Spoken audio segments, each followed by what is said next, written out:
கன்னியாகுமரி மாவட்டம் குழிக்கோடு பகுதியில் பிளாஸ்டிக் நாற்காலியில் சிக்கிக் கொண்ட குழந்தையை தீயணைப்பு வீரர்கள் மீட்டுள்ளனர்.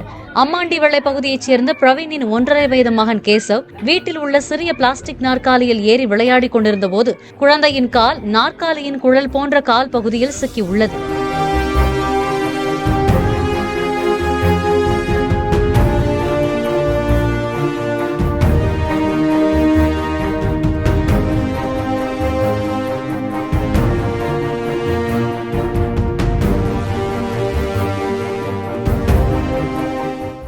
பிளே ஸ்டோர் மற்றும் ஆப் ஸ்டோரில் இருந்து பாலிமர் செயலியை QR கோடு மூலம் பதிவிறக்கம் செய்யுங்கள். செய்திகளை உடனுக்குடன் பெறுங்கள்.